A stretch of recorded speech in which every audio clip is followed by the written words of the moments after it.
में स्यापा नहीं है। ये बड़ा बेहतरीन और ज़बरदस्त किस्म का काम है। जैसे मैंने आप लोगों को बताया था कि वीए एक वर्चुअली असिस्टेंट होता है, वर्चुअल असिस्टेंट होता है। अच्छा, वर्चुअल ऐसी कोई चीज़ होती है जिसका वजूद तो होता है लेकिन हम उसको फिज़िकली हमारे सामने उसको टच नहीं कर सकते, ठीक? That is virtual. तो वर्चुअल उसको कहते हैं और असिस्टेंट आप लोगों को पता ही है कि किसी काम में असिस्ट करने वाला असिस्टेंट कहलाता है। तो अगर आप किसी भी काम में किसी को असिस्ट कर रहे हैं दूर बैठकर, ठीक है? तो दैट इज़ वर्चुअल। जैसे कि हम अभी क्लास ले रहे हैं and that is a virtual classroom, ठीक है? तो हम वर्चुअल में अपनी अटेंडेंस भी करते हैं और सारा कुछ करते हैं। क्यों? क्योंकि हम एक-दूसरे से दूर बैठे हुए हैं। ठीक है, मीडियम जो है वो हमारा इंटरनेट है और ऐप्स के थ्रू जो है वो हम आपस में बातचीत कर रहे हैं और सेशन जो है वो कर रहे हैं। तो that is virtual.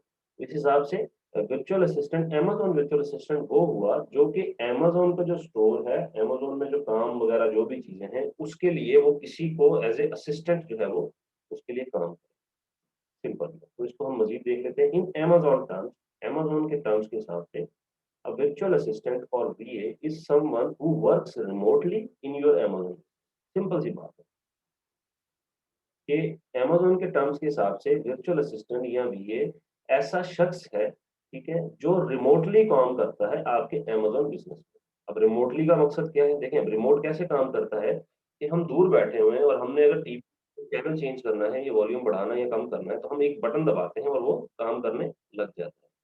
That is same, ठीक है, कि हम रिमोटली जिस बंदे का जो क्लाइंट है हमारा वो हमें हायर करेगा, हमें वो टास्क देगा कि आपने ये करना है, आपने ये करना है, वो हमें बताएगा और हमने उन टास्क को उसके जो है बिज़नेस पे परफ़ॉर्म करना।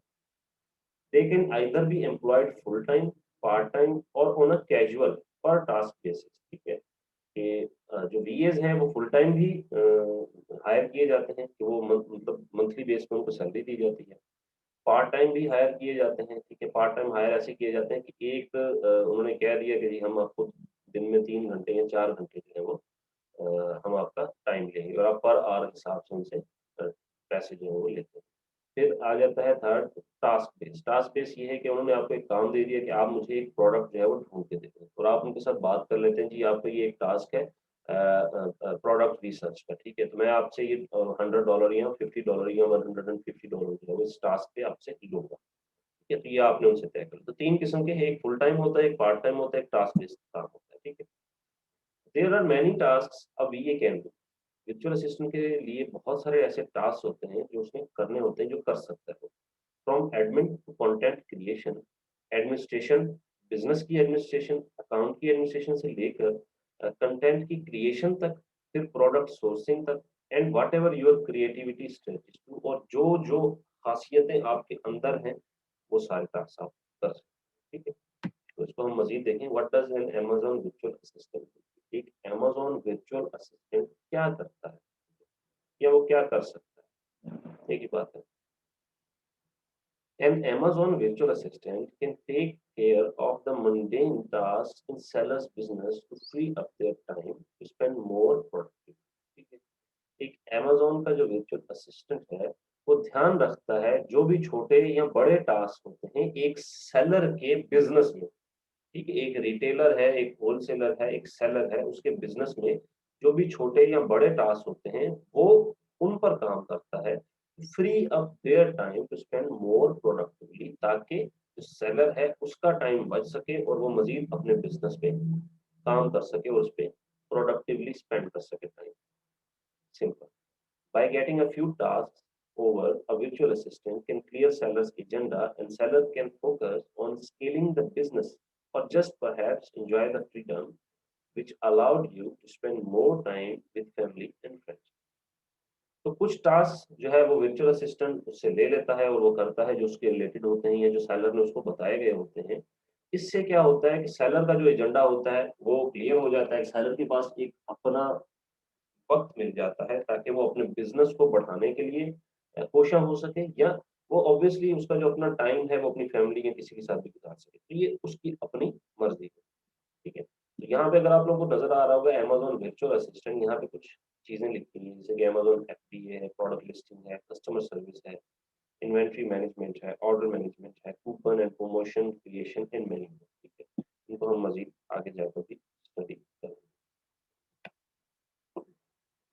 Objectives of Amazon virtual assistant. Amazon virtual assistant जो है उसके ऑब्जेक्टिव्स क्या हैं?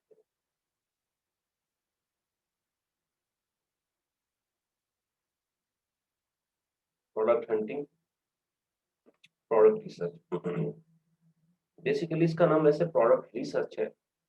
हंटिंग जो नाम हम दिया है वो हम पाकिस्तानियों ने उसको दिया, ठीक है? कि हमने जो है प्रोडक्ट का शिकार करना होता है और ये शिकार करने जैसा ही है, क्योंकि ये बहुत पेचीदा काम होता है प्रोडक्ट को ढूँढना और ये बहुत टाइम कंज्यूमिंग टास्क है। क्योंकि ये सबसे मेन चीज़ होती है आपकी आपके बिज़नेस में। सबसे मेन चीज़ आपके बिज़नेस में आपका क्या हो सकता है, आप वो चीज़ है जो आप बेच रहे हैं, ठीक है? वो आपकी एक सर्विस हो सकती है, वो आपका एक प्रोडक्ट हो सकता है। तो अगर आप प्रोडक्ट प्रोडक्ट बेचना चाह रहे हैं, तो आपको सबसे पहले तो ये तयन करना होगा कि आप बेचेंगे क्या? ठीक है? और उस चीज़ को जिसको आपने बेचना है, उस चीज़ को आपने रिसर्च करना होगा। क्या अगर मैं इस चीज़ पर काम करता हूँ, तो क्या वाक़ई इसका मुझे प्रॉफ़िट होगा, मुझे फ़ायदा होगा? ऐसा ना हो कि मैं इस पे अपना पैसा ज़ाया करूँ और मेरी सेल भी ना हो, ठीक है? तो इन चीज़ों को देखना होता है, इसमें कभी-कभी हमारे 10 दिन भी लग जाते हैं, ठीक है? तो 2 हफ्ते भी लग जाते हैं, ऐसा नहीं है। तो इसमें बहुत ये टाइम कंज्यूमिंग, कभी-कभी 2 दिन में भी निकल आता है, ये भी हो जाता है। लेकिन इसको रिसर्च करना बहुत ज़्यादा टाइम कंज्यूमिंग होता है। लेकिन इसकी पेमेंट भी अच्छी मिलती है। ठीक है, अगर आपने एक प्रोडक्ट जो है वो ढूँढ लिया है, उसको रिसर्च कर लिया है और वो हर तरीके से बेहतर है, तो आपको पर प्रोडक्ट जो है वो $200-200 $300-300 $500-500 भी लोग जो है वो पे कर देते हैं। ठीक है, डिपेंड्स कि किस तरह का क्लाइंट आपके पास आया है। ठीक है। इसके बाद है comparator analysis and market research, कि जो प्रोडक्ट आपने तलाश किया, जिस प्रोडक्ट को आपने रिसर्च किया, ऑब्वियसली उस प्रोडक्ट को कोई और भी सेल कर रहा होगा, तो कंपैटिटर भी होगा। आपने उस कंपैटिटर का भी तज्ज़िया करना होता है और उसकी मार्केट रिसर्च भी करनी होती है, ठीक है? आफ्टर दैट प्रोडक्ट सोर्सिंग है, ठीक है? कि हमने फिर जो प्रोडक्ट ढूँढा है, जो प्रोडक्ट तलाश किया है, जिस प्रोडक्ट की हमने कंपैटिटर एनालिसिस किया है और मार्केट रिसर्च की है, उस प्रोडक्ट को हमने सोर्स करना होता है। सोर्स का मतलब ये है कि हमने उसको कहाँ से परचेज़ करना है बल्क में, ठीक है? सोर्सिंग करनी है उसकी। तो ये भी एक बहुत ही टाइम कंज्यूमिंग टास्क होता है, बहुत ही ध्यान से किया जाने वाला टास्क होता है, ठीक है? और इसमें बहुत ज़्यादा जो है वो हमें एक्सपीरियंस की ज़रूरत होती है, ताकि अच्छे से जो है वो प्रोडक्ट सोर्सिंग की जा सके।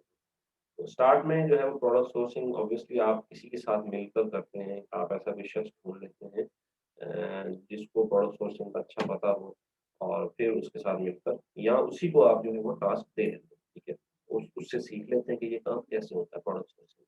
लेकिन हम प्रोडक्ट सोर्सिंग को भी देखेंगे कि मैं आप लोगों को बताऊँगा कि प्रोडक्ट सोर्सिंग कैसे। इसके बाद आ जाता है प्रोडक्ट लिस्टिंग। प्रोडक्ट लिस्टिंग का मकसद ये है कि हमने जो प्रोडक्ट ढूँढा और हमने जो प्रोडक्ट सोर्स किया, अब उस प्रोडक्ट को हमने अपनी शॉप के ऊपर लिस्ट करना है, लिखना है, बताना है लोगों को कि हमारे पास ये प्रोडक्ट आ गया है, हम इसको सेल करना चाहते हैं, ठीक है?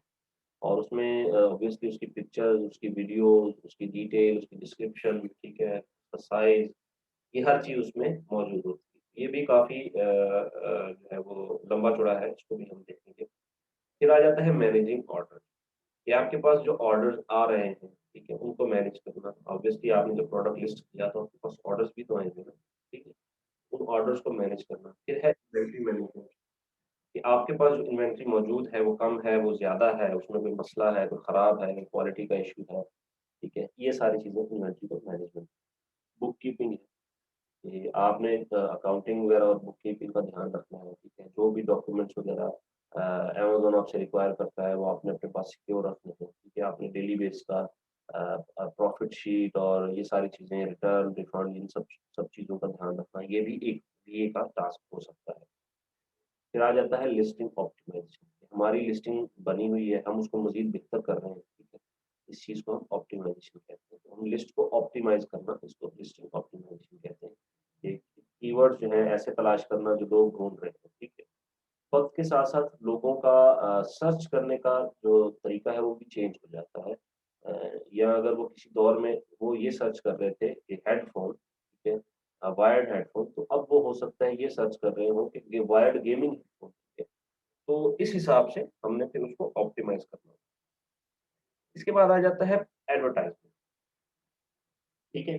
कि किस तरह जो है वो आपने अपने प्रोडक्ट को एडवर्टाइज करना है, ठीक है, उसको जिसको हम पीपीसी भी कहते हैं, ठीक है, इसमें डिफरेंट कैंपेन्स होती हैं, उसको हमने किस तरह चलाना है, किस तरह उस पे जो है वो काम करना है और हमने अपने प्रोडक्ट को जो है वो एडवर्टाइज करवा के उसकी जो है वो सेल को इंक्रीज करवाना है। प्रोडक्ट और स्टोर रैंकिंग, हमने अपने प्रोडक्ट की रैंकिंग या अपने स्टोर की रैंकिंग जो है वो बढ़ानी है, तो किस तरह हम वो बढ़ा सकते हैं।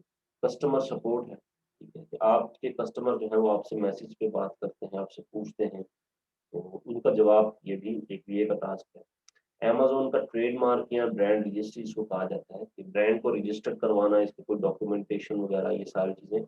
वैसे ये जो लीगल एडवाइज़र्स होते हैं, ये ब्रांड रजिस्ट्री ये इनका काम हो सकता है ज़्यादातर, ठीक है। लेकिन एक बीए भी ये काम कर सकता है, मतलब असिस्ट कर सकता है। असल में जो इसकी डॉक्यूमेंटेशन वगैरह है वो कोई एक लीगल जो बंदा है वही बना के दे सकता है। ऑब्वियसली ब्रांड को रजिस्टर करवाना या ट्रेडमार्क करवाना, वो वही करवा देगा। मतलब ये इस तरह के काम हम बंदा उनको ढूँढ के दे सकते हैं, ठीक है? ये भी हो सकता है। उसके बाद है आईडी सस्पेंशन एंड हैंडलिंग। अगर आपकी आईडी, अमेज़न की आईडी किसी वजह से सस्पेंड हो जाती है, ठीक है, या आपका अकाउंट बैन कर दिया जाता है, तो क्या रीज़न हो सकती है उसमें, ठीक है? उस चीज़ को हैंडल करना, अगर आईडी सस्पेंड हो गई है, उस चीज़ उसको हमने आईडी को जो है वो अपने को वापस जो है वो निकलवाना, रीइंस्टेट करवाना आईडी को, उसको हम कहते हैं रीइंस्टेट करवाना, कि अपनी उसकी पिछली जो हालत है उसमें लेकर आना। तो ये भी एक वर्चुअल असिस्टेंट का जो है वो काम हो सकता है। कई सारे टास्क हैं, इसलिए मैं आपको कह रहा था कि अभी थोड़ा-सा सब्र करें, आगे जाकर आपको बहुत सी इंटरेस्टिंग चीज़ें जो हैं वो सीखने को मिलेंगी। तो अब हम इन इन जो टास्क हैं, इनको हम एक-एक करके भी आगे जाके बड़ा इसको स्टडी करना है। तो थोड़ा-सा, लेकिन जस्ट फॉर द इंस्टेंस, कि हम अगर देखें, अमेज़न प्रोडक्ट हंटिंग क्या है? सिंपल ज़ुबान में, तो हम उसको भी देख सकते हैं। ये अमेज़न प्रोडक्ट रिसर्च क्या है? तो यहाँ पे जितनी भी हमने चीज़ें अभी मैंने लिखी हैं, टास्क बताए हैं, हमने थोड़े-थोड़े मतलब डिटेल तो ज़्यादा नहीं है, लेकिन थोड़ी इन्फॉर्मेशन आपको ज़रूर दूँगा कि ये क्या है, ठीक है? Amazon product research is all about analyzing current market trends to choose winning items, something that can generate high sales. Amazon का जो प्रोडक्ट रिसर्च है, ये ऐसा है कि मुशाहिदा करना आपने करंट मार्केट में क्या ट्रेंड चल रहा है, लोग क्या चीज़ को ज़्यादा पसंद कर रहे हैं या लोग क्या चीज़ को ज़्यादा खरीद रहे हैं, ठीक है? इस हिसाब से आपने उसका तज्ज़िया करना और फिर विनिंग आइटम्स, ठीक है? या विनिंग प्रोडक्ट जो है, उसको चूज़ करना। ऐसा आइटम जो कि आपके लिए हाई सेल्स जो है वो जनरेट करवा सके, हाई प्रॉफिट आपके लिए जो है वो जनरेट करवा सके। The idea is to search for products that you can get for cheap and yet sell for competitive prices with a good profit margin in it. इसका जो आइडिया है यहाँ पर, जो इसकी जो सोच है वो ये है कि आपने ऐसे प्रोडक्ट जो है वो तलाश करने हैं जो आप सस्ते दामों उसको खरीद सकें, ठीक है, लेकिन उसको एक कंपेटिटिव प्राइस पर सेल कर सकें एक अच्छे गुड प्रॉफिट मार्जिन के साथ, जो कि आपको उससे मिलेगा। अब इसका क्या मतलब हुआ? इसका मतलब ये हुआ कि कम्पेटिटिव प्राइस का मतलब ये हुआ कि जो आप प्रोडक्ट सेल कर रहे हैं, हो सकता है उसमें कंपेटिटर भी मौजूद हो सकता है नहीं बल्कि होंगे, क्योंकि जितने सेलर्स वहाँ पे मौजूद हैं अ, वो होते हैं, ठीक है? तो कम्पेटिटिव प्राइसेज़ में मतलब अगर किसी ने $20 में कोई चीज़ सेल कर रहा है, तो आप भी $20 के करीब-करीब सेल करें। अगर आप नए हैं तो आप 20 से $19 में सेल कर देंगे, ठीक है? अगर आपकी गुडविल ज़्यादा अच्छी है, तो हो सकता है आप $21 में सेल कर रहे हो। तो ये सारी चीज़ें भी इसमें होती हैं। Say, for instance, you can sell gym socks at $2 for each pair. But if they are not that good, you will end up getting negative feedback from your customers, eventually generating low sales. ठीक है? Suppose एक अगर मिसाल ली जाए कि आप जो है वो जिम के एक सॉक्स होते हैं या एक सॉक्स है वो $2 में एक पेयर जो है वो आप सेल कर रहे हैं, लेकिन उसकी क्वालिटी अच्छी नहीं है। देखें अमेज़न प्राइसिंग, देखिए अमेज़न में जितने भी प्रोडक्ट्स हैं ना, उनकी प्राइसिंग मार्केट में दुनिया में सबसे ज़्यादा है। Then do a deep analysis, similar items are making enough sales, ठीक है?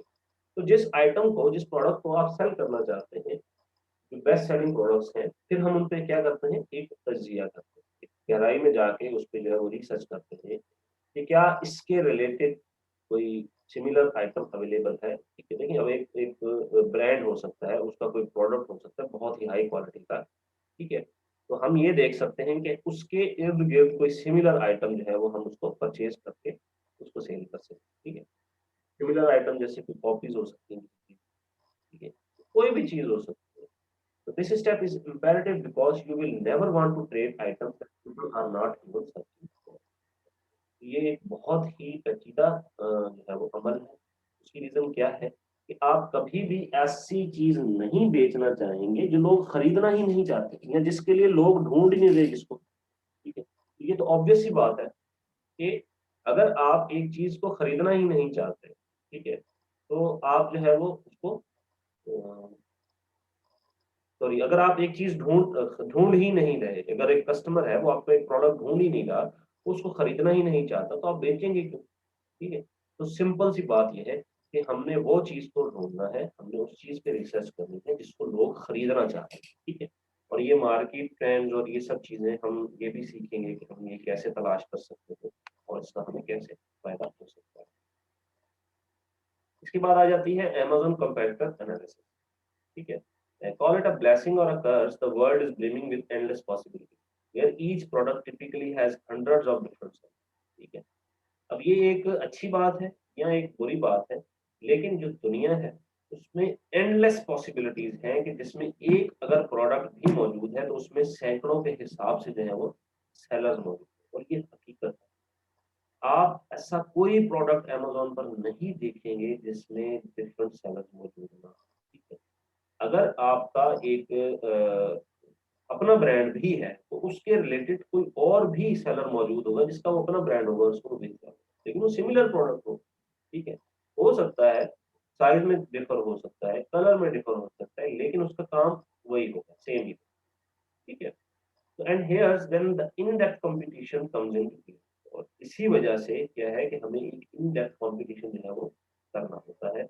तो ये सारा काम जो है हमारा रिसर्च का होता है, इसमें कोडिंग नहीं करनी होती, इसमें हमने कोई ग्राफिक डिजाइनिंग नहीं करनी होती। इसमें हमने कंप्यूटर में बैठना है, उस पर रिसर्च करना है, इंटरनेट को समझना है, काम कैसे होता है कैसे नहीं होता। ठीक है। और यहीं पे जो है हमने फिर इसका कंप्यूटर जो डीप कॉम्पिटिशन है उसको हमने स्टडी करना है। जो हम प्रोडक्ट ढूंढते हैं इसके लिए हमारे पास टूल अवेलेबल होते हैं, परेशान नहीं होना। इन टूल्स के थ्रू जो है वो हम कंपटीशन को जो है वो डिटेक्ट कर सकते हैं, और फिर उस पे जो है मजीद रिसर्च कर सकते हैं। By doing this, sellers can make more precise scouting and sourcing decisions for their portfolio, ensure that their pricing strategy is robust and competitive. इस इस तरह काम करने से, डीप कंपटीशन जो है उसको स्टडी करने से जो सेलर है वो अपना एक प्रिसाइज जो है वो स्काउटिंग और सोर्सिंग का डिसीजन जो है वो ले सकते हैं। प्रिसाइज कहते हैं मुख्तसर को। ठीक है। मुख्तसर का मतलब ये हुआ कि चीज में से चुना गया, ठीक है, बहुत ही ध्यान से सोच समझ कर लिया गया फैसला। ठीक है। प्रिसाइज हम इसको कहते हैं। Ensure that their pricing strategy is robust and competitive. ठीक है। और इस चीज को भी वो इंश्योर करें, सेलर इंश्योर करता है कि उनकी जो प्राइसिंग स्ट्रेटजी है और जो वो कम्पेटिटिव और रोबस्ट होनी चाहिए, अच्छी होनी चाहिए। ऐसा ना हो कि अगर एक शख्स जो है वो $15 में प्रोडक्ट सेल कर रहा है और आप वही प्रोडक्ट जो है वो $7 में बेच रहे हैं। ठीक है। तो मतलब इतना नीचे नहीं गिरना हमने। ठीक है। हमने लगभग अपनी प्राइसिंग रखनी है, तो एक आधे डॉलर का फर्क था। ठीक है। ऐसा भी नहीं हो कि अगर एक चीज जो है वो $15 में बिक रही है और आप उसको $50 में बेचने चले जाए। ठीक है। कि आपकी क्वालिटी बहुत है, तो मतलब रोबस्ट कंपैरेटिव टाइप होना चाहिए।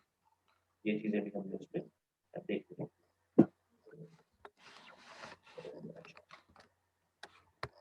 If their advertising campaigns are optimized and get a better handle on ad spend, ठीक है, तो जब हम कंपैरेटर एनालिसिस करते हैं फिर हम ये भी देखते हैं कि जो हमारे कंपैरेटर्स हैं उनकी स्ट्रेटजीज, प्राइसिंग स्ट्रेटजीज कैसी हैं, उनकी एडवर्टाइजिंग कैंपेन्स कितने चल रहे हैं, उनकी एडवर्टाइजिंग कैंपेन कैसे ऑप्टिमाइज्ड है, क्या कीवर्ड वो यूज कर रहे हैं, उनको उन कीवर्ड्स पे कितनी सेल्स आ रही है, कितने क्लिक्स आ रहे हैं, कितने इंप्रेशंस आ रहे हैं, कितनी कन्वर्जन्स आ रही हैं, वो कितना एक एड के ऊपर खर्च कर रहे हैं। ये सारी चीजें हम जो है वो उसमें देखते हैं and more effectively track performance and profitability, और हम उनकी परफॉर्मेंस और प्रॉफिटेबिलिटी को भी ट्रैक करते हैं।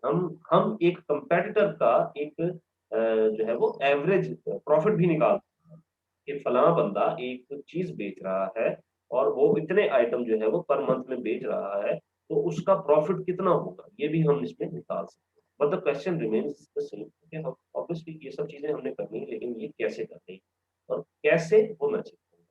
ये करनी जरूर है, लेकिन ये कैसे करनी है वो मैं आप लोगों को दिखाऊंगा। अच्छा, की points of comparator analysis market क्या क्या होते हैं कि ऑडिट करना होता है हमने उनकी प्रोडक्ट लिस्टिंग को, जो हमारा कंपैरेटर है उसकी जो प्रोडक्ट लिस्टिंग है उसको हमने देखना होता है, उसके प्रोडक्ट डिस्क्रिप्शन को हमने रिसर्च करना है कि उसमें उसने क्या की पॉइंट्स यूज किए हैं, क्या फीचर्स वो अपने प्रोडक्ट है उसमें दे रहा है। उसके रिव्यूज देखने होते हैं कि लोगों ने जिन्होंने इसके प्रोडक्ट को परचेज किया है उनका क्या ओपिनियन है इस प्रोडक्ट के हवाले से, क्या प्रोडक्ट उनको पसंद आया या नहीं आया। अगर नहीं आया तो किस वजह से नहीं आया, ठीक है, और जिस वजह से नहीं आया फिर हम अपने प्रोडक्ट में उस चीज को नहीं ऐड करें, मतलब वो कमी को हम खत्म। कंपेटिटर्स के टारगेटेड कीवर्ड जो है कि जो कंपेटिटर है उसने किस कीवर्ड पे जो है वो अपने प्रोडक्ट को रैंक किया है, या वो किस कीवर्ड पे जो है वो अपने प्रोडक्ट को सेल कर रहा है, उसकी सेल जो है अच्छी हो। फिर हमने इन्वेस्टिगेट करना होता है कंपेटिटर की एड कैंपेन को कि जो हमारा कंपेटिटर है वो एड्स चला रहा है, कैंपेन चला रहा है, एडवर्टाइजिंग कैंपेन चला रहा है, उनको हम इन्वेस्टिगेट करते हैं कि उसमें वो कौन से कीवर्ड यूज कर रहा है, या कितनी बिडिंग वो उस पर कर रहा है, कि उसको कितना उस पर एड पे खर्चा आ रहा है, ठीक है, उसका एकॉस कितना बनता है। एकॉस कहते हैं एवरेज कॉस्ट ऑफ सेल्स, ठीक है। तो ये एकॉस तब हम निकालते हैं जब हम एडवर्टाइजमेंट करते हैं, और फिर एडवर्टाइजमेंट है उसके थ्रू जब हमारी सेल्स निकलती है तो हम एडवर्टाइज